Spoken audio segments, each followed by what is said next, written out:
Hey, what's going on? I'm Brandon Bain. Hey guys, I'm Dan Foulds, and this is Rubbin' and Grubbin', where we talk about NASCAR and good food. So let's just get right into it. I thought we did this show for the beer, Dan. Well, there is that. There is that. Hey, it's Rubbin' and Grubbin'. Maybe we ought to talk about racing. That's it, man. Let's get to it. As much as I have enjoyed the sim racing, NASCAR is going back to real racing. Tell us about it. Man, I cannot wait. I'm so ready to get some real racing. I think it's, 17th of May? Yeah, going back to Darlington, and then turning around 3 days later, running another race, supposedly. So they got some things in set to make up some of these, get the schedule back on track. I think it's going to be great. They're taking, great advantage of a very good opportunity to showcase their sport. There's no other sports to compete with right now. Right. So there's going to be a lot of views, man. There's going to be a lot of eyes on it, and like I said, you make some new fans out of it. It's great for the sport.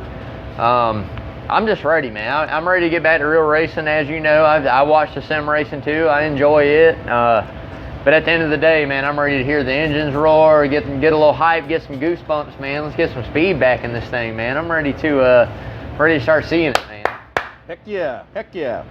So it looks like the governor of North Carolina is going to allow racing at the end of May in Charlotte at the Coca-Cola 600. Yeah. NASCAR is back, baby. Yeah, and that's a big one for them too, man. That's the longest race of the year. That is the one of you highlight the 500, Brickyard 400. You highlight some key highlight races. Coca-Cola 600 is one of those key races, man. That is the longest race of a NASCAR season. That's where we come here to coaches, and we sit at our long table over here. We've got a Jumbotron projector screen right over there, and we sit here. And yeah, man. One of the things I like about NASCAR is at coaches is that you drink a lot of cold beer. Yes, you do. And you get a ride home, and then you eat a lot of good food. And we do that right here at coaches. And yeah, for that 600, if you come here to watch that 600 and you comply with the rules coming here to coaches, I'm buying your first drink. I like it. I'm Dan Foulds, and I'm buying your drink. I'll you be shout here. At me and call me to do that. I'll be here just for the free beer. All right, I'm doing that. So these guys are going to get a jump on all the other idle sports leagues, and they're going to benefit with a bunch of new fans. Yeah, man. It's going to be the only game in town. Yeah. Check out there. By the way, since I've taken an interest in learning more about NASCAR, one thing I have really learned is that there is a unbelievable amount of stuff you can look at. YouTube is full of really smart young guys that are making videos. My favorite is Slap Shoes. Black Flags Matter is another one. There's just a crowd of them. But then the source of all sources is NASCAR.com. And you can go on NASCAR.com and you can see a schedule of the races. Sonoma is not going to have a race this year, but the schedule is changing about daily. They're still trying to get 36 races in. Yeah. Hey, the big news of the day, other than the fact that we're going to start racing cars on tracks again, is that a kid who got his bell rung is coming back. Yeah, man. Newman's coming back Sunday. If you guys watch any of that Pro Invitational at Talladega, had an interview with him very shortly. He was going to get interview the following day. Pretty much alluded to the fact this unfortunate pandemic that's happening right now is giving him a little more time to recover. About the right time I would figure he would have come back. I think when we were talking about it, I said, a few months down the road, once he gets cleared, he's ready to go, man. He's back in the seat, ready to give it a whirl, man. And I think it's great for the sport, great for him, great for sponsors. He kind of had a really good run there going at Daytona, and you see, like, man, all right, he's got a little something. And the end of last year had a little something. So Newman's one of those guys that everybody on the racetrack says it's one of the hardest guys to pass. Right. He doesn't make anything easy for you. Even if you're that much better than him, he's going to make you show how much better you are. Right. If you want to get around me, get around me. Right. So give him mad respect for that, and just good to see somebody that's been involved, a veteran of the sport, been involved for so many years. And he's an engineer, yes. Healthy and coming back, yeah, man. He's actually a smart guy. Got a degree, man. Just came out not unfortunately, but just came out that racing cars paid a little more than engineering at the time, I guess. Didn't he didn't he get the bar that saved his life installed? So he had a bar put in, but predecessors to him also, right? Like a halo around your head, right? The driver. Yeah. But predecessors to him, Richard Petty also had a bar over a lot of years of talking about, hey, we need this in the car, we need this has got to help save our lives, we're in some bad wrecks. So Petty had one, Earnhardt had one. Both those guys were not engineers. Both the Petty guys bar, were the Earnhardt bar, and now we got the Newman bar. How about that? And pretty neat thing, we were talking about it earlier, if you guys watched the race before the Pro Invitational, it was the 2009 Aaron's 499 at Talladega. And that's when Brad Keselowski won in a single car team, but he flipped Carl Edwards, you know, kind of one of those racing deals at a restrictor plate. I saw that. Can't go below the yellow, have nowhere to move. I've made my move, you go to block. Sayonara, man. Sorry for you. And Carl came out of it. It was a freaking crazy wreck, but he came out of it great, ran back, touched finish line, said, I just wanted to finish. But with that being said, man, that's what you get into when you go into restrictor plate racing. They set you in a box, and it's been said many times, NASCAR puts you in this box, right? And you're in this box, and what do? Are you going to back out? Are you going to lift? These guys are racers. These guys aren't lifting. When it's the last lap, last turn, coming to the last 300 feet, nobody's lifting, period. It's either we're going to win it, it's checkers or wreckers, baby. That's it. It's checkers or wreckers, man. So, but it was cool, man. Glad to hear Newman's coming back. Glad to hear the good news, man. Ready to see it. Super stoked about the racing, man. Ready for NASCAR, man. So that we're going to take just a little short detour here from a little sidebar, if we can, because we're talking about Carl Edwards. So Big's dad, Bart, who is a beloved member of the coaches Wednesday night NASCAR game of skill league. Game of skill. That's right. It's not gambling, it's a game of skill. Bart sent this book for me because he heard that I want to learn more about NASCAR. I want to get more involved in it. I want to learn more about it. So this book is by Kenny Schrader. So if you know anything about racing, you probably know a lot more than me. You probably know about Kenny Schrader. But if you don't know anything about racing, if you're just a guy who turns the race on and drinks beer and waits for the end, I'm going to tell you that what he's probably most famous for now is that he was in the wreck with Senior, with Dale Earnhardt, in 2001. And he ran up and was the first guy on scene at Dale Earnhardt's car. Yeah, actually, when you watch that race and you go back and you look at it, it seems to me, after watching so many years of racing, that Earnhardt kind of threw the block. If you go back and look, Waltrip and Dale Jr. were out front. Yeah. And it's kind of, I'm going to throw a block and kind of block somebody from passing. Yeah. And obviously Schrader got into him a little bit, caused what it caused. Those guys were good friends. Yeah, good friends, They're man. Good friends. It was a horrible, a shitty situation. It was bad. I was on duty at Memorial Hospital that day on the Lifestar helicopter, and I watched that wreck happen. So this book's called Gotta Race, and it is kind of like racing for dummies. You know, there's a series of books, baseball for dummies, football for dummies. This is a fantastic book, and and Bart, I want to tell you, I've been gobbling this book up. I've read it all the way through. It was like a race to get through it, and now I'm going to go back and go through it again. I hope you don't mind if I keep it.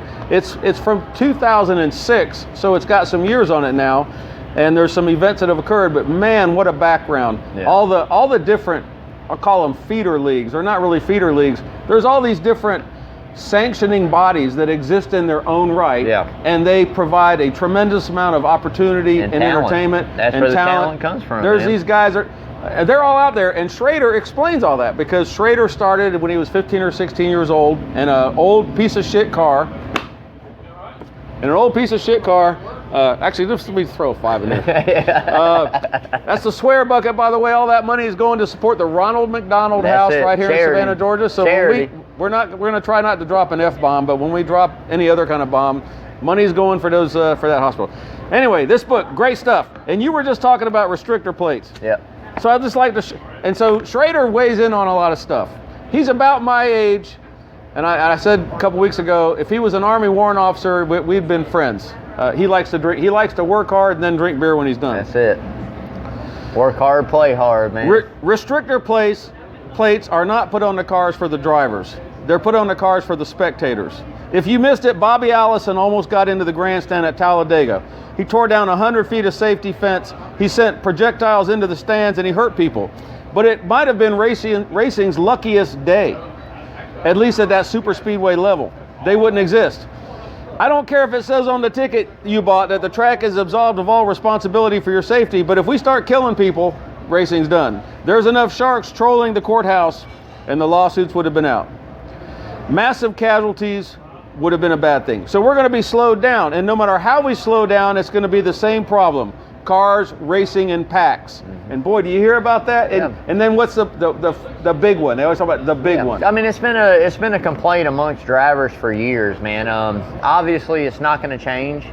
I don't know how you race a 2.5 mile racetrack without restrictor play. We can't just sit here and say, hey, let's cut them loose. Let's take this off and let them run what they brung.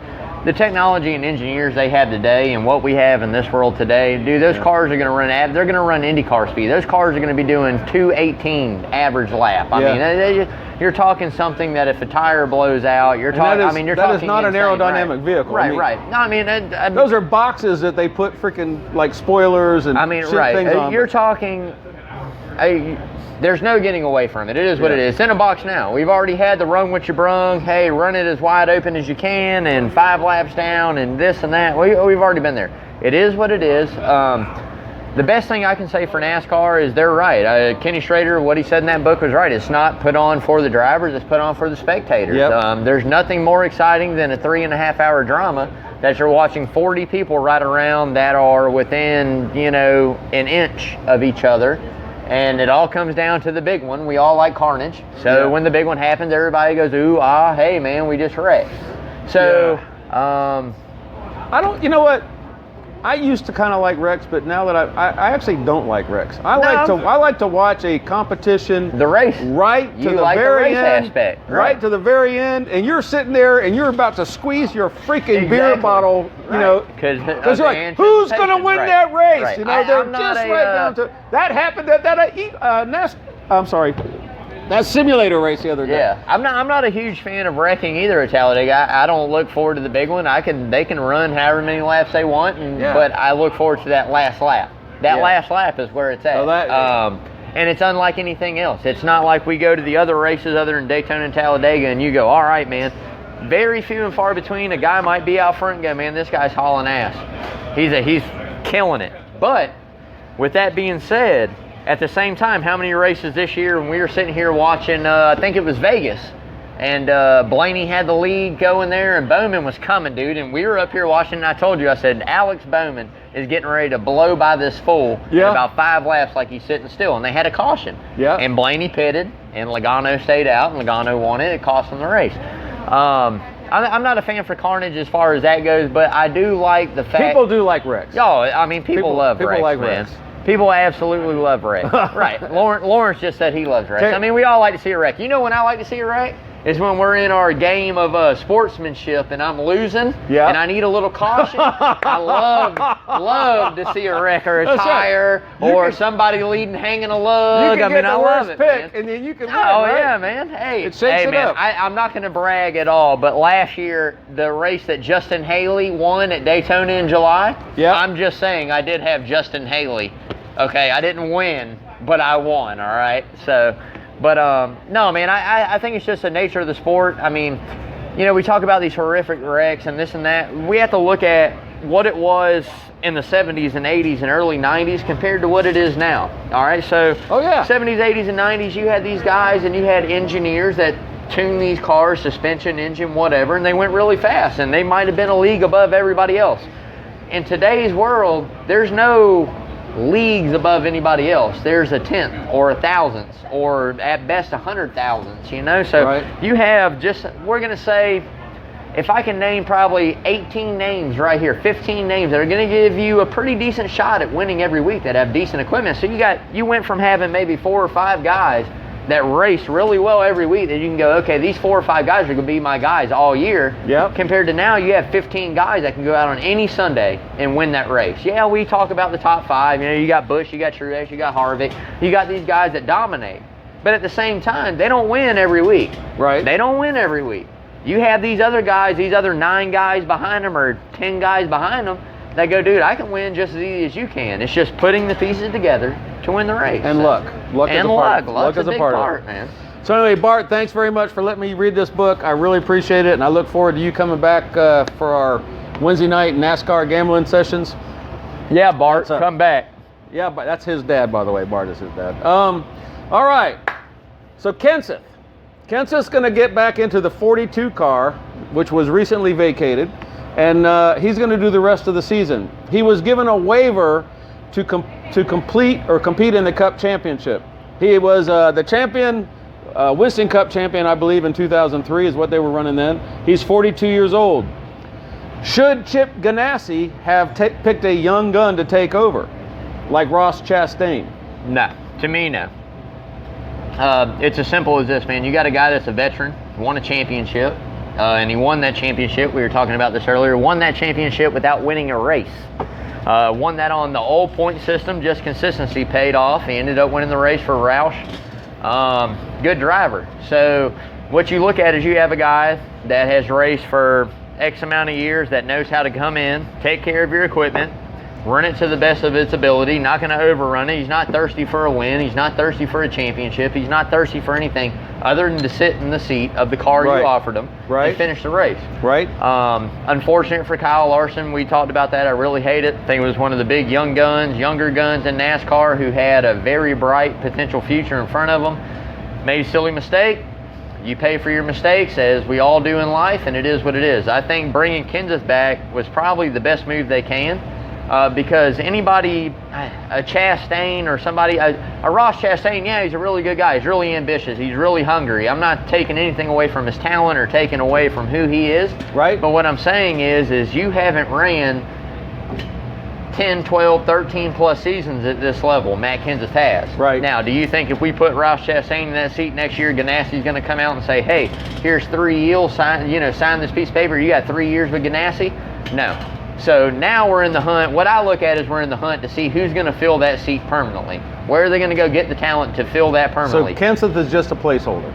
He's just going to be a placeholder for the rest of the season. You're not going to retire from Gibbs and go to Ganassi. That's just my personal opinion. Sorry to Ganassi fans out there if you guys think Ganassi's better than Gibbs, but in my personal opinion, you're not giving up a piece of Gibbs equipment to retire to come back and race full-time in a Ganassi piece of equipment. You're not doing it. I'm not saying it's this much better or that much better, but obviously, facts don't lie. You go back and look how many races Ganassi won over the last 2 years. You look at what Gibbs has won over the last 2 years. Yeah. It's pretty simple math. It's not hard. So they're looking at who can I get to come in, fill these shoes, and run this car. McMurray was another one, obviously. I wouldn't have had a problem with McMurray either. Been in a lot of years, won races, knows how to manage the equipment. Right now it's about making the sponsors happy, getting good finishes in the car, not wrecking equipment. Don't tear up the... It's that simple, man. He says that. Oh, and I kind of lost my way there, but Carl Edwards is his cousin. Okay. Carl Edwards' daddy is one of his best friends. So actually, yeah, good stuff. All right, so happy birthday to Dale Earnhardt Sr. You would have been 69 years old today, and I can tell you, honestly, up in heaven, there's a whole shit ton of people that are missing you. No, I'm sure they're racing like hell, man. Hey, and on top of that, happy birthday to you. You had a birthday this week as well, man. 63. I'm 63 years old, and I'm still here to drink beer. That's right. That's right. All right, the good, the bad, and the ugly. Talladega iRacing edition. If you didn't watch that race last Sunday, you can still see it on YouTube, and we're not going to. Well, actually, we probably are going to spoil it. Yeah, we're going to talk about who listens. But it is a fantastic race. The iRacing events for NASCAR happen on Tuesday nights, and this is the actual sim guys, the guys that do this all the time. They race on Tuesday nights, and then since we've had this CV stuff going on, we've had actual NASCAR guys racing in simulators on Sundays. Pro Invitational. Pro Invitational, and this has been a whole lot of fun, and it's something where you can sit on your couch, drink beer, eat chicken wings from Coach's Corner, the center of the universe, and you can have a good time. So the good, our man Jeff Gordon, he got out from behind the booth and he got into a simulator. He did horrible but he had a really good time. And I don't even agree with the fact he did horrible. Let's get some things right, all right? I'm pretty sure when I looked at the race and I watched it, I'm pretty sure he started like 28th. Right? He was up in 6th place right there before Ricky, no talent, got the driver's license out of a Cracker Jack box. Are you talking about Stenhouse? Oh, yeah. Just decided to, I don't know what he did, but. I don't know dick about NASCAR, but I know Stenhouse crashes people. So look, all right, so this is, yeah, old Rickhouse. All right, so this is what I look at, all right? This is the man who hadn't been in a car in a few years, doesn't sim race. He just hops in this thing and drives the car from 28th up to 6th. Yeah. The first time ever doing it? Yeah. Come on, man. That's pretty good talent right there, man. I mean, yeah, he wrecked. It hurt my heart. It hurt my heart. He wrecked. He was done. But I thought he did all right for the first sim race, man. I thought he did all right. I thought so too. I was glad to see him back. I love it. Yeah, I think he had a good time. I got to say this. I think these events are good for America's morale. Yeah, me too. Having something to look forward to on Sunday afternoon, and you know, I got to say this again, Mike Joy is doing a spectacular job, and that dude, you know, he's an old fat guy with a chicken neck now, me, but he's been at this for a while. Yeah, long time. He is doing a super job. Jeff Gordon is normally his side guy. What are we looking at here? We're getting some from our director. It's just fun, and they're having fun with it, and the drivers are having fun with it. I'm just really glad they're doing it, and I don't know if they realize how important it is for so many Americans right now to have some semblance of normality, some kind of shit, and I had to put a $5, that we're used to, that makes life go on normally, because for a whole bunch of people, life is totally upside down. Yeah. So I just want to say thank you so much to Fox for doing this. Thanks to NASCAR for doing this. Thanks to everybody who's taking it seriously and putting on a good show. It is a whole lot of fun.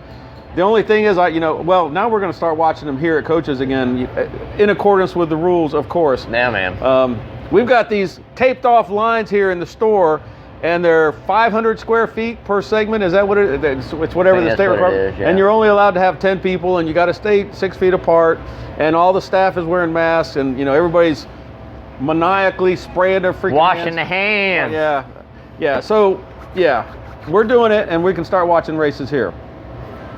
So the virtual big one at Talladega was when Jeff Gordon, he logged flight time. He did log flight time. But let's get this right. Gordon did not cause the flight time. Okay, let's get that right. I'm going to have my man's back, man. This is the man, the myth, the legend. In my eyes, there is no. This is the GOAT of NASCAR. In my eyes, doesn't have 7 championships, but in my eyes, it's the GOAT, and we'll get into that later on some point in time. But he definitely took off. But he did go for a ride. He took off. And it looks. He went pretty crazy, man. I watched it and was pretty pissed because, as always, we have our little side bets that we make between us three, and I went out on a limb and took my man. I can't ever take that. If I got to, it's kind of like I say in our game of skill. If you have a chance to take Kyle Busch, you take Kyle Busch. If I got a chance to take Jeff Gordon, it's obvious I'm taking Jeff Gordon. You're wearing the shirt. All right? Okay. The bad. So I didn't really know much about Clint Boyer, but as he's been the in-car analyst, he's driving in these simulator races, and he's trying to talk to us, and he's also trying to actually race a car. He's doing a great job, and I think Boyer's got a big future in the entertainment business. He's gonna be a guy that's gonna just. He'll be a commentator. He's gonna be when his career. He's gonna do really well. So he was having a great day, and he was in the top 3. And then the modeling is so accurate that guess what? If you get behind another car and the other car blocks your air, your motor overheats. Yeah. And when your motor overheats, the next thing it does is blow up. Your motor blows up. He blew up. Boom! He's out of a motor. Yeah. The ugly, Denny Hamlin. What happened to him? Woo! Kids. That's what happened to him. So you're at the track in your little simulated world, and you're all into it. And you're driving the car, and your little girl goes up and goes, "Here's a remote. Click. What's that button do?" Holy stuff! There's like 1 million people watching this, and she just turned off his monitor. So that was a crash. That's it, man. That was funny. Gotta love them. Gotta love them, man. That was the good, the bad, and the ugly. Hamlin was having a great day, and then Jordan, God bless her, she turned off the motor. And I thought Hamlin was going to run pretty good there, man. I mean, he's a restrictor plate guy, man, especially at Daytona and Talladega. I figured he was going to be there, man, and just, I didn't know that happened until after. But, yeah, he kind of got ruined. He got sabotaged there, man, by the home team, so. And our come on dude comment is because our man, Bubba Wallace, said, I'm not doing it. I'm just not playing. Bubba, I hate it that you're not doing that. I'm not sure exactly all what's going on in your life, but you know, this is all about fun and having a good time. And it's you know, I watched a special on him maybe a couple months, maybe at the start of the season, man, and he's had some underlining. I'm not going to put it out there like mental health issues, but just some mental health issues is really what it is. Just feeling down on himself a little bit, being depressed, this type of thing. So he deals with some of that stuff, not, you know, knowing how to act, and obviously you're driving the 43 car, you're driving one of the biggest numbers in the sport, regardless whether it's competitive or not. He's probably under a lot of scrutiny all the time, man, not to, you know, mention you're a minority in the sport. I mean, so, you know, as a person, I'm sure that's a very heavy thing that you carry on your shoulders. And then obviously the stuff with Boyer and wrecking and being Bubba and this and that. I mean, I don't see anything wrong with him saying, hey, I'm just taking a break from it. Well, how about this? It's not one of the best things. How about we said, Bubba Wallace, I want you to do well in NASCAR, yes, sir. Here, I want you to, you ain't got a beer? Man, come on, man. We've been up here for like 15 minutes. You need a beer. That thing's gone. Well, you know me better than that. Cheers to Bubba Wallace. Cheers to getting back in a real car on a real racetrack. Dude, we want you to do well. Please do. We want you to do well. The checkered flag for charity. Alex Bowman won the NASCAR race, so we're going to count that as a win. That's $88 because Bowman's in the 88 car. It goes to the Ronald McDonald House. So far, us three little rednecks right here have raised $451, and we're still on track to raise over $1,500. Yeah, man. Please drop by and say, hey, I want to leave some money for these idiots that do this show, Rubbing and Grubbing. I like it, man. Come in like drop us a dollar. Drop us your dollar may save somebody's life. Like I say all the time, man. Dollars. 5 cent, 10 cent, 20 cent, hundreds, tens, 20s, 50s, man. It doesn't matter. Anything is greatly appreciated. It all goes to a good cause. All goes to a local charity. Support your hometown, man. Y'all come out. You know, this is when we realize how important community is. Yeah, you really do. We stick by each other. We support each other. You put a dollar in this neighborhood, it goes from this business to that business across the street. Boom, boom, boom. It goes 5 or 6 times. So, yeah, absolutely. Yeah. Our cheers segment, John Henderson, the owner of Coach's Corner, the center of the universe. That's it. Was named a righteous rocker by our local radio station, WIXV, for tirelessly working around the clock to provide grilled food for takeout and delivery.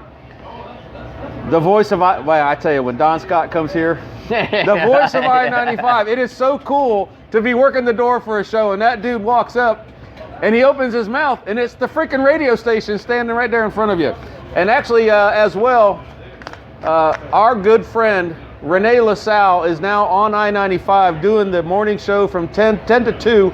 Renee is spectacular. She has supported coaches over the years for events. She supported me when I was doing Save Randy Davis projects for Randy Davis. And she had me on the radio a couple times. I love Renee LaSalle. Honey, you're spectacular. And I'm so glad that you're on the radio in the morning, and I love how you're doing it from Baby Gaby's room. You're a radio personality in your kid's room. Dan, I just have to say I like kisses too, Dan. Okay. Have you ever seen Renee LaSalle? No. I see my wife though. You heard it. You heard it here first. When you see Renee LaSalle, you'll know why I'm blowing buses at her. And then of course, yes. Yeah. I got it. Yeah. So John provided meals to frontline workers. He took meals to the hospital. He did a pop-up shop in Bodega because people couldn't get toilet paper and hand sanitizer. John is obviously a friend of our show because we're in his house right now. This is ultimately John's show. This is John's show, and he is a super fan of NASCAR. There are NASCAR hoods up in the rafters of this store right now. There's hoods flags, off of cars. all kinds of stuff, man. So John, let's all raise them up. Here's a big cheers to John. Swallow and a holler. Doing what you're doing. Thank you, sir. Okay, side bets. I picked William Byron to win the last race because he came up on the sim racing platform. which Big taught me that. We pick a driver every week, and whoever finished highest wins. Brandon had Jeff Gordon, of course. Lawrence had Dale Jr. Willie B bested them both. I'm throwing my $5 in the bucket. Who do you like for Dover? For Dover. And this will still be a sim race, by the way. Well, still going to be a sim race. What I'm thinking is, our 5 are going to be, obviously, you got to go William Byron, number 1. Yep. Kid's dominating. Kid kills it. Timmy Hill. Won a race. I'm going to take... With a $300 sim setup. That's it. I'm going to take John Hunter Nemechek. I'm going to take Alex Bowman after the win this week, which might surprise some, but I think Bowman's got some talent right there. And then 5, we'll go in one of these actual NASCAR veterans. Let's say, let's go Denny Hamlin this week, man. I think Denny's probably due. Comes out, wins Miami, shows it up pretty good first time. You know, I think he's about due for a pretty good run, man. Okay. If he can keep the kid away from the sim, which I'm figuring he's going to have a good run, man. Absolutely. Mailbag. We got a new subscriber, Trevor H., who says, will the drivers be rusty after this long layoff? Oh, yeah. Oh, drivers are going to be super rusty, man. This is pretty much, you might as well go ahead and just restart the whole damn season, man. You might as well restart it because to have a few races that they had to get things, settled and figured out up to now on the races you missed, I mean, come on, man. I mean, Logano won 2 of the 4. Bowman won 1. I mean... It's going to be hard to go from not racing anything, not being able to race other than sim, and then hopping back in the car. It's going to be extremely difficult. It's a reset of a season. So you're going to see guys that you might normally not see. I mean, there's still going to be your players there. I mean, if you watch the season to start with, Penske obviously was on it. Hendrick Chevrolets had some really good runs. Bowman won a race. Toyotas are slacking. So it's not going to surprise me very much to see some of these veterans come out that have been iRacing and maybe do a little better than others. But at the same time, they're all going to be rusty, man. It is a total reset to a season. I say it every year. You got a few races, you can sit here and go, hey, this guy has got the greatest chance to win this race. But until you see 5, 6, 7, you give me some data to look at, Chevrolet, I don't care what you're driving, Chevrolet, Ford, Toyota, whatever. Until I got some data to go by, I'm not making a for sure bet on going, hey, this guy's going to win. You know what I mean? Can they be practicing right now, the drivers? No. There's no practicing going on? No. Nobody's driving any cars? Nobody's doing anything. I mean, I'm sure they could. NASCAR sanctioned. Okay, so as a driver, you're only allowed so much time testing on the outside of the car. Let's say, okay, obviously we all get practice time when you go to the track. You get to practice, you get qualifying, you get this. But outside, like how they're doing this year with the new car, the new gen car that's coming up for 2021, obviously they have squashed that. So you had these guys that would come and drive this new car and go and give feedback. You're only allotted so much time. That's why they pick who they pick. They're not going to go, okay, I need you to come race this race or, drive this car. And then all of a sudden now you got an advantage on the field. They're going to change it around like this. You're not allowed to go out and practice, sanction practice on NASCAR tracks. That's all squash. That's all. They have all that under control. Okay. The only practice you're getting right now is the sim racing we're watching, man. That's it. We alluded to it earlier. I said how much of the sim racing and what you're doing is going to feed back in. I did that. Is going to feed back into when you go back to racing the real car. So it's going to be interesting to see the guys like William Byron and like Denny Hamlin and these guys that have raced every week in that sim. Yeah. To see if they come out and it's like we never skipped the beat. You know what I mean? We never skipped the beat. We're here. We've been in the car. We've been doing this, doing that. Now, obviously, there's 2 different worlds, but I've said it like I've told it to you a million times. I love Chase Elliott. That's my boy, but I'm a diehard 24 fan too. I told you, I said, William Byron is going to be the truth of NASCAR. Right. He's 22. He's been in it 2 years. I said by the time that man hits 25, 26 years old, it's going to be William Byron wins. William Byron wins. William Byron, he's going to start winning races. The kid's really good at doing what he does now. You told me that out back here before I knew what iRacing was. I said, what's iRacing? He's good at racing. He's good at NASCAR. He's good. He is really good. To come into that car, one, you take on the persona of the 24. You took on the 43, the 3, and the 24. obviously the 48 when Jimmy retires, but these are 3 of the biggest numbers you can ever race behind. And to watch Jeff Gordon step out, Elliott take it, then Elliott get his number, his dad's number, the number we all knew he was going to take, right? Get his number, and you move into the 24, dude, you got big shoes to fill. But not only that, not only do you have big shoes to fill for a car number, you have big shoes to fill. Dude, you got Chad Knaus, dude. You got the best crew chief in the game. Like, he's won 7 championships. It's time to start right now. And I love it. If William Byron, man, I'm telling you right now, I'm waiting for it. You see this?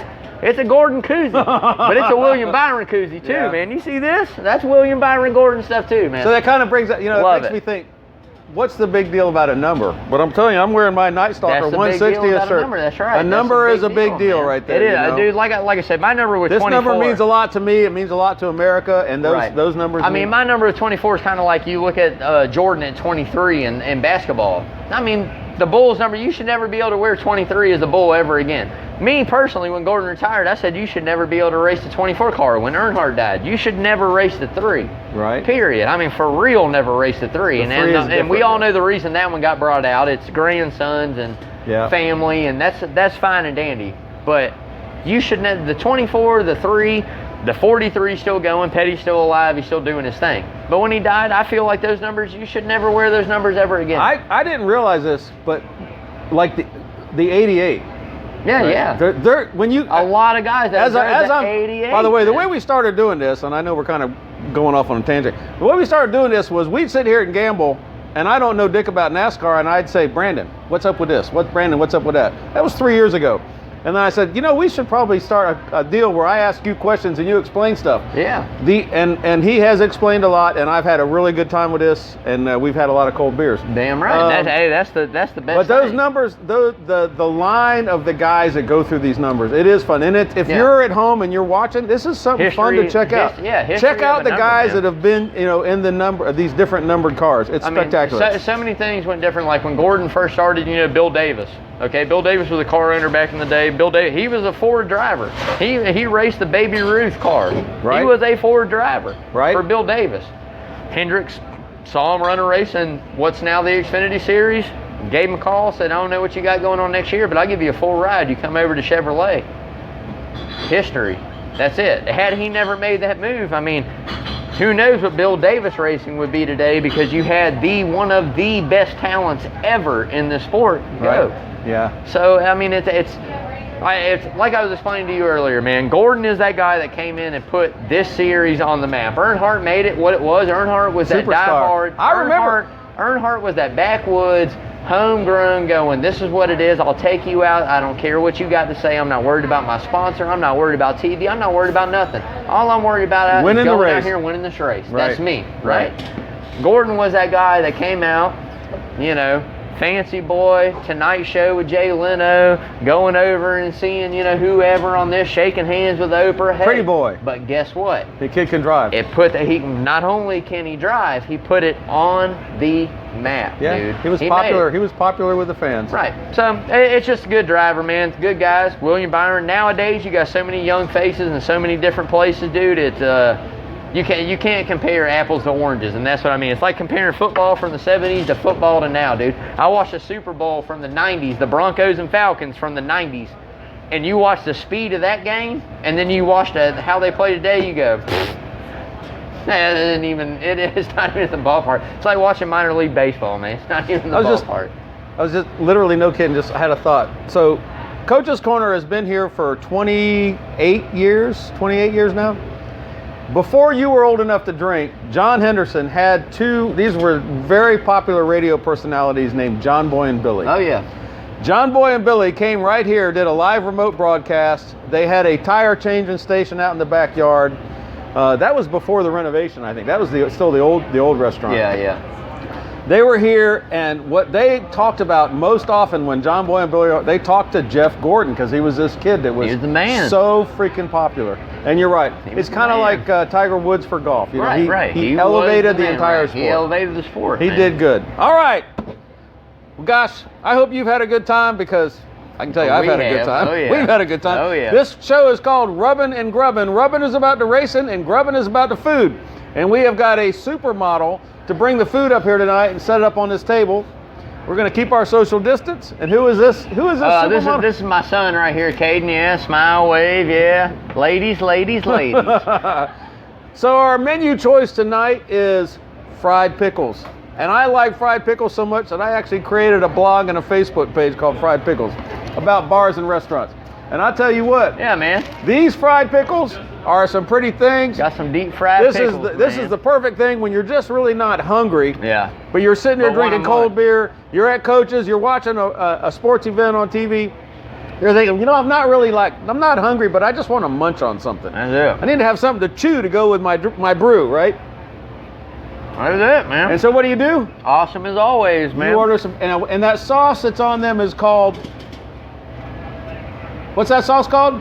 Garlic Boom Boom. Garlic Boom Boom. I like I'm going it. to tell you something. Anything that goes by the name Boom Boom is okay. Ladies and gentlemen, this is Rubbin' and Grubbin'. That's it.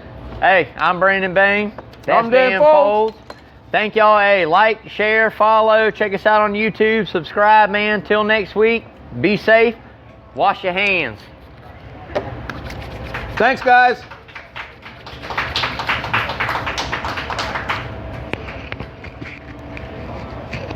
Hey, all kidding aside, these are good. spectacular.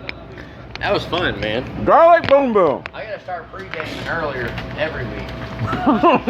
Pre-gaming. This is fun, man. Excellent job, sir. That Excellent was job. good, man. Thank you very much.